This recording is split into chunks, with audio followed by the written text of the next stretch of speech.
പ്രശസ്ത സിനിമാ ഗാനരചയിതാവ് മങ്കൊമ്പ് ഗോപാലകൃഷ്ണൻ അന്തരിച്ചു. കൊച്ചിയിലെ സ്വകാര്യ ആശുപത്രിയിലായിരുന്നു അന്ത്യം. 200-ലേറെ സിനിമകളിലായി 700ഓളം പാട്ടുകൾ രചിച്ചിട്ടുണ്ട്. ലക്ഷാർച്ചന കണ്ടു മടങ്ങുമ്പോൾ, ഇളം മഞ്ഞിൻ കുളിരുമായി, കാളിദാസന്റെ കാവ്യഭാവനെ തുടങ്ങി നിരവധി ഗാനങ്ങൾ ശ്രദ്ധേയമാണ്. RRR, ബാഹുബലി, യാത്ര, ധീര, ഈച്ച എന്നീ ചിത്രങ്ങളുടെ മൊഴിമാറ്റ തിരക്കഥകളും അദ്ദേഹത്തിൻ്റെതാണ്. വിവരങ്ങളുമായി കൊച്ചിയിൽ നിന്ന് ഷീന മാർട്ടിൻ ചേരുന്നു. ഷീന, മലയാളികൾ മൂളി നടക്കുന്ന ഒരുപാട് മനോഹര ഗാനങ്ങളുടെ രചയിതാവ്, ഒപ്പം ഈ ബിഗ് ബജറ്റ് അന്യഭാഷാ ചിത്രങ്ങളെ മലയാളത്തിലേക്ക് മൊഴിമാറ്റുന്നതിൽ, അതിൻ്റെ തിരക്കഥാ നിർവഹണത്തിൽ പ്രധാന പങ്കുവഹിച്ച തിരക്കഥാകൃത്ത്, അങ്ങനെ സിനിമാ മേഖലയിൽ തൻ്റേതായ വ്യക്തിമുദ്ര പതിപ്പിച്ച ഒരു മഹാപ്രതിഭയാണ് വിടവാങ്ങുന്നത്. അദ്ദേഹത്തിൻ്റെ അന്ത്യം എവിടെ വെച്ചായിരുന്നു? എന്തൊക്കെയാണ് നമുക്ക് ഇപ്പോൾ നൽകാൻ കഴിയുന്ന വിവരങ്ങൾ?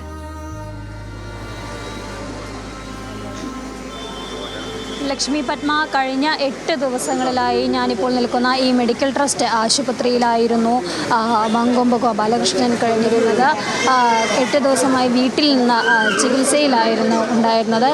നിരവധി പ്രമുഖ സിനിമാ നടന്മാരുമൊക്കെ മങ്കൊമ്പ് ഗോപാലകൃഷ്ണനെ സന്ദർശിക്കാൻ എത്തിയിരുന്നു. വിവരം പറയുക.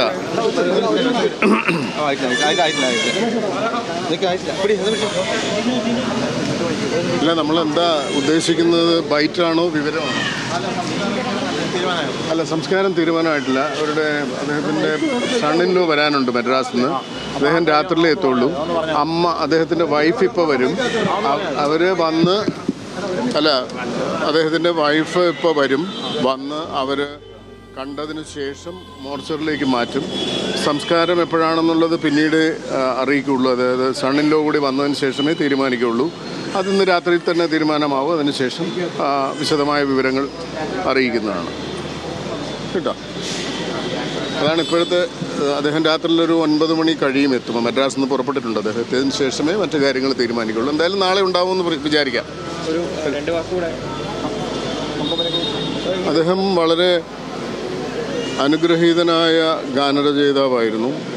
എനിക്ക് തോന്നുന്നത് മലയാളത്തിൻ്റെ ഈ ചലച്ചിത്രഗാന ചരിത്രത്തിലെ ഏറ്റവും മികച്ച, ഏറ്റവും മഹാന്മാരായ പ്രതിഭകൾ ജീവിച്ചിരുന്ന കാലം, അതായത് ഭാസ്കരൻ മാഷ്, വയലാർ, ONV അടക്കമുള്ള മഹാരഥന്മാർ ജീവിച്ചിരുന്ന കാലത്താണ് അദ്ദേഹം സിനിമയിലേക്ക് കടന്നു വരുന്നത്. അപ്പോൾ അന്നത്തെ കാലത്ത് ഈ വലിയ പ്രതിഭകളുടെ ഒരു സമഗ്രമായ ആധിപത്യം നിലവിലുണ്ടായിരുന്ന കാലത്ത് ഒരു സാധാരണ മറ്റ് കാവ്യാനുശീലന് അത്തരം ഒരു കവി എന്നുള്ള നിലയ്ക്ക് വലിയ യശസ്സൊന്നും ഉണ്ടായിരുന്ന കാലത്തല്ല അദ്ദേഹം. അത് പ്രാദേശികമായിട്ട് കുട്ടനാട്ടിലെ സാഹിത്യ സമ്മേളനങ്ങളിലും ചെറിയ മാസികകളിലും ഒക്കെ എഴുതിയിരുന്ന ആളാണ്. ആ കാലത്ത് അദ്ദേഹം സിനിമയിലേക്ക് കടന്നു വരികയും അദ്ദേഹത്തിൻ്റെതായ ഒരു ഇടം അദ്ദേഹം സ്ഥാപിച്ചെടുക്കുകയും ചെയ്തിട്ടുണ്ട്. അത് വലിയൊരു അത്ഭുതമാണ്. അന്നത്തെ കാലത്ത് ഇത്രയും വലിയ കവികൾ എഴുതിയിരുന്ന ഒരു കാലത്ത് സാധാരണക്കാരനായ ഒരു പാട്ടെഴുത്തുകാരൻ എന്നുള്ള നിലയ്ക്ക് കടന്നു വരികയും ഒരു കാലഘട്ടം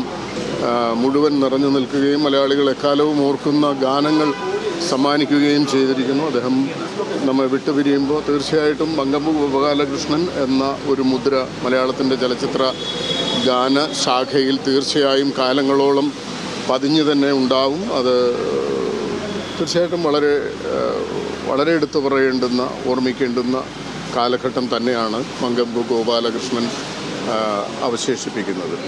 എന്നെ സംബന്ധിച്ചിടത്തോളം വ്യക്തിപരമായി എൻ്റെ നാട്ടുകാരനാണ്. ഞാൻ നെടുമുടിയും, അദ്ദേഹം മങ്കൊമ്പുമാണ്. ഏകദേശം ഒരു കിലോമീറ്റർ ദൂരമേ ഉള്ളൂ. എൻ്റെ അച്ഛൻ്റെ സ്റ്റുഡൻ്റാണ്. അങ്ങനെ ഒരു ബന്ധവും ഞങ്ങൾ വ്യക്തിപരമായിട്ട് ഉണ്ടായിരുന്നു. മങ്കൊമ്പ് ഗോപാലകൃഷ്ണനെ കുറിച്ചുള്ള ഓർമ്മകൾ പങ്കുവയ്ക്കുകയായിരുന്നു രഞ്ജിത്ത് പണിക്കർ. 9 മണിയോടുകൂടി തന്നെ ഭാര്യ മദ്രാസിൽ നിന്ന് എത്തും. അതിനുശേഷമായിരിക്കും സംസ്കാരത്തെക്കുറിച്ചുള്ള വിവരങ്ങളെല്ലാം തന്നെ ലഭിക്കുക. കഴിഞ്ഞ 8 ദിവസമായി വീട്ടിൽ നിന്ന് വീണ് കഴിഞ്ഞ 8 ദിവസമായി മെഡിക്കൽ ട്രസ്റ്റ് ആശുപത്രിയിൽ ചികിത്സയിലായിരുന്നു ഉണ്ടായിരുന്നത്. ന്യൂമോണിയ ബാധിച്ചതിനെ തുടർന്നാണ് പിന്നീട് രോഗം ഗുരുതരമായത്. അതിനെ തുടർന്ന് തുടർന്ന് ഇന്ന് 4:45 ഹൃദയാഘാതമുണ്ടാവുകയും തുടർന്ന് മരണം സംഭവിക്കുകയുമായിരുന്നു.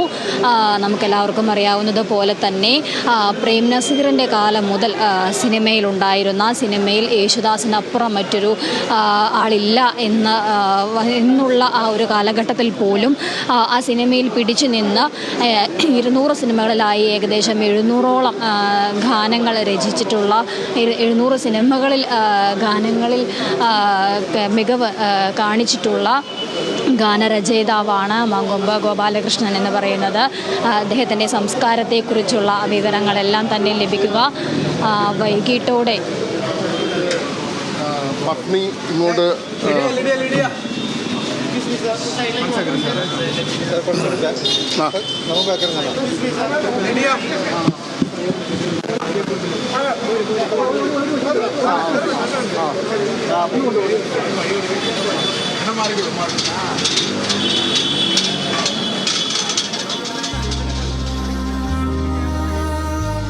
പുതിയ വിവരം എന്ന് പറയുന്നത് അദ്ദേഹത്തിൻ്റെ പത്നി ഇങ്ങോട്ട് വരുന്നു എന്ന് അറിയിച്ചിരുന്നെങ്കിലും ആ തീരുമാനത്തിൽ മാറ്റമുണ്ട്. അപ്പോൾ ഇപ്പോൾ നടക്കുന്ന പ്രൊസീജിയർ കഴിഞ്ഞാൽ മോർച്ചറിലേക്ക് മാറ്റാനാണ് തീരുമാനം. അത് എനിക്ക് തോന്നുന്നു ഒരു അരമണിക്കൂറിനുള്ളിൽ മോർച്ചറിലേക്ക് മാറ്റും.